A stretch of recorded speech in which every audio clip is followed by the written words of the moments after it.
नमस्कार दोस्तों। देखिए, कल शाम को एक विज्ञापन आया है राजस्थान लोक सेवा आयोग की ओर से 22/6/2023। इसमें सहायक आचार्य यानी कॉलेज लेक्चरशिप की वैकेंसी है, वो आई है। अब कितनी वैकेंसियाँ देखिएगा, 1986 वैकेंसियाँ हैं टोटल। ठीक है, और अब देखिए इसकी अपन पूरी डिटेल करते हैं। अब इसमें देखिएगा आपने जो काम किए हैं वो इसमें इस साइड में आप देखोगे तो ये पोस्ट दर्शा रखे हैं विषयवार। जैसे देखिएगा, बॉटनी की 17 पोस्ट हैं, केमिस्ट्री की 81 पोस्ट हैं, मैथ्स की 53 पोस्ट हैं, फिजिक्स की 60 पोस्ट हैं, जूलॉजी की 64 पोस्ट हैं। ठीक इसी प्रकार से कॉमर्स की ABST की 86 पोस्ट हैं और बिजनेस एडमिनिस्ट्रेशन की 71 पोस्टें हैं। ये पोस्टें हैं, थोड़ा सा अपन बड़ा कर लेते हैं। और फिर FA EAFM इनकी हैं 17 पोस्ट, ज्योग्राफी की जूलॉजी की 6 पोस्ट और लॉ की 25 पोस्ट, इकोनॉमिक्स की 103 पोस्ट, इंग्लिश की 153 बहुत अच्छी पोस्टें हैं, ज्योग्राफी की 150 पोस्टें आई हैं। इसी के साथ हिंदी की सर्वाधिक पोस्टों के साथ में 214 पोस्टें आई हैं, हिस्ट्री की 177 पोस्टें, सोशियोलॉजी की 80 पोस्टें और फिलोसॉफी की 11 पोस्टें हैं, पॉलिटिकल साइंस की 181 बहुत अच्छी पोस्टें हैं।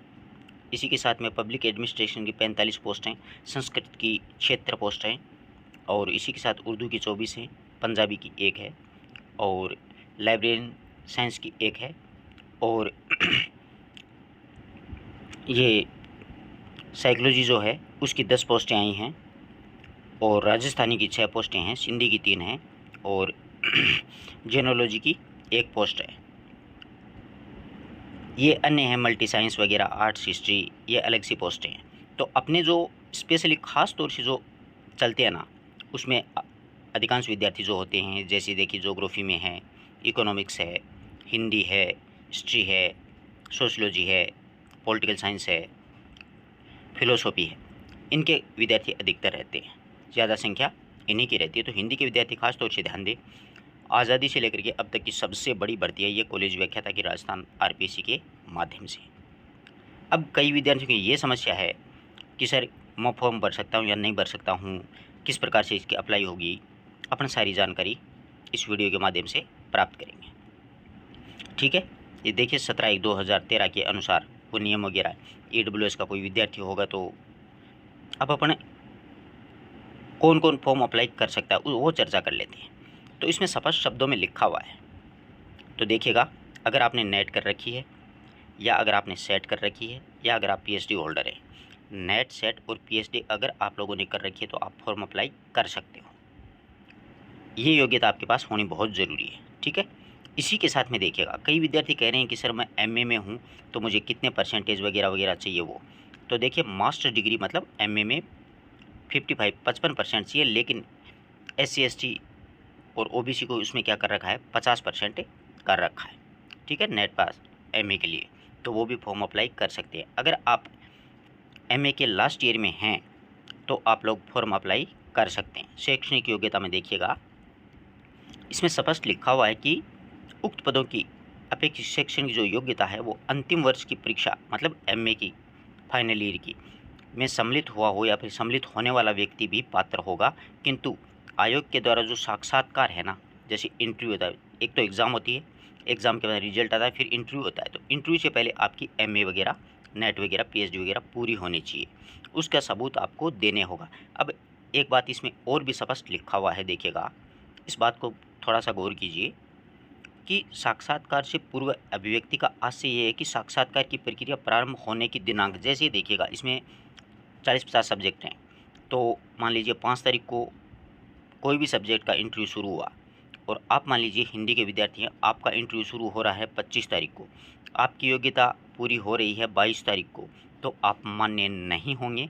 ये 5 से पहले आपकी जो शैक्षणिक योग्यता है वो पूरी होनी चाहिए। साक्षात्कार के प्रारंभिक दिनांक लिख रखा है इसमें स्पष्ट, तो पहले दिन जिस सब्जेक्ट का इंटरव्यू होगा उस दिन तक आपके पास शैक्षणिक योग्यता होनी चाहिए। आगे बात समझ में, साक्षात्कार पहला दिन वही माना जाता है, न कि आपके सब्जेक्ट का या आपका साक्षात्कार हो रहा है उस दिन तक, ये बात नहीं होगी। ठीक है, आयु सीमा 21 से 40 वर्ष है, 5 वर्ष की सभी को छूट है, 45 वर्ष तक आप एग्ज़ाम दे सकते हो। इसमें देखिए राजस्थान राज्य अनुसूचित जाति, जनजाति, अन्य पिछड़ा वर्ग के विद्यार्थियों, कमज़ोर वर्ग के 5 वर्ष की छूट देती है। देख रहे हो, 5 ईयर्स छूट है, ठीक है। और जनरल वर्ग की महिलाओं को भी 5 वर्ष की छूट है, और अन्य वर्ग की जो महिलाएं हैं उनको 10 वर्ष की छूट है। 40 से ले मतलब 50 साल तक आप एग्ज़ाम दे सकती हो। इनके अलावा विवाह विच्छिन्न और मतलब प्रत्येक जो नारियाँ होती हैं तलाकशुदा वगैरह, उनकी एज लिमिट कुछ भी नहीं है। अधिकतम आयु की कोई मतलब सीमा इसमें नहीं निर्धारित की गई है। इनका कहने का मतलब है कि आप जब तक बूढ़े हो आप एग्ज़ाम दे सकते हो, ठीक है। ये बात आ गई आपको समझ में। इसके अलावा मतलब आप सरकारी कर्मचारी हैं तो आपकी उम्र 50 वर्ष तक आप एग्ज़ाम दे सकते हो। फिर क्या खा के एग्ज़ाम देखो, उम्र ही नहीं रहती, आदमी मर जाता है। ये बात है, आगे बात समझ में, कोई समस्या नहीं होनी चाहिए। अब अपने काम का जो पॉइंट है वो अपन देखते हैं परीक्षा। इसमें देखिएगा चयन की जो प्रक्रिया वो एक्चुअल में क्या होती है कि आपकी एक तो परीक्षा होगी, प्रतियोगी परीक्षा, फिर साक्षात्कार होगा, उसके बाद में आपको आपका चयन किया जाएगा। उक्त पदों की परीक्षा वो अक्टूबर माह 2023 निर्धारित की है अभी आरपीएससी ने, क्योंकि आरपीएससी के पास में कोई भी वैकेंसी नहीं है, इस वजह से ये अक्टूबर में डेट, एक संभावित डेट आपको दे दी है कि अक्टूबर महीने में हम एग्ज़ाम ले सकते हैं। लेकिन भारत का कोई भी ऐसा आयोग नहीं है अपने देश का जो कॉलेज व्याख्याता की परीक्षा है वो जो निर्धारित समय देता है उस पर करवाया जाए, क्योंकि ये लंबी प्रक्रिया होती है, काफ़ी सब्जेक्ट्स होते हैं, तो हो सकता है ये 2024 में भी ये एग्ज़ाम हो। समझ रहे हो बात को, क्योंकि चुनावी साल है और हो सकता है अक्टूबर में हो जाए। अपन को अक्टूबर मान के ही तैयारी कर देनी, शुरू कर देनी चाहिए। किसी प्रकार की कोई अपने को रिस्क नहीं लेनी है इसमें, ठीक है। अक्टूबर में एग्ज़ाम होगी, अभी से पढ़ाई शुरू करो। फॉर्म शुरू हो जाएंगी 26 तारीख से लेकर के 26 जून से लेकर के 25 जुलाई रात्रि मध्य तक। और आपको पता ही है ऑनलाइन आपको आरपीएससी की साइट से मतलब फॉर्म अप्लाई करना है, ओटीआर करवा के एसएसओ आईडी के माध्यम से, वो सब ई मित्र वाला आपको बता देगा। इसके अलावा अपने काम की कोई भी इसमें चीज़ नहीं है, वो बस वो सेम सी बातें हैं, ये अपने कोई काम का नहीं है। अब थोड़ा सा शुल्क वगैरह अगर देखना चाहो तो देख लीजिएगा। जनरल के विद्यार्थी और अन्य पिछड़ा वर्ग के विद्यार्थी जो क्रिमिनल वर्ग में आते हैं उनके 600 रुपये लगेंगे, सपर शब्दों में लिखा है। अन्य के सभी के 400, 2 ही फीसें रखी हैं इन्होंने, ठीक है। अगर कोई विद्यार्थी कोई किसी प्रकार की कोई बात समझ में नहीं आए तो पूछ सकते हो। अंतिम एक महत्वपूर्ण बात और बतला देता हूँ जो नए विद्यार्थी हैं, इसमें 3 पेपर होते हैं। फर्स्ट पेपर सब्जेक्ट के अकॉर्डिंग, दूसरा भी सब्जेक्ट के, और थर्ड होता है जीके का। तो देखिएगा इसमें 75 प्रश्न होंगे और 75 मार्क्स होंगे। 3 घंटे का होगा, ये भी 3 घंटे का होगा और ये 2 घंटे का होगा, ठीक है। इस प्रकार से ये पेपर है, 3 पेपर लगते हैं, एक जीके का लगता है और 2 सब्जेक्ट के ऑब्जेक्टिव टाइप पेपर लगते हैं। उसमें अगर आप पास हो जाते हो तो आपका साक्षात्कार लिया जाता है। अगर हिंदी का कोई विद्यार्थी है तो आप प्ले लिस्ट के माध्यम से हिंदी का कोर्स करवाया हुआ आप लोग पढ़ सकते हो। अगर आपको टाइम टेबल वो सिलेबस चाहिए हिंदी का तो उसके लिंक मैंने डिस्क्रिप्शन में दिया, आप वहाँ से हिंदी के तीनों पेपरों के जो पाठ्यक्रम है, सिलेबस है, वो भी आप वीडियोस देख सकते हो।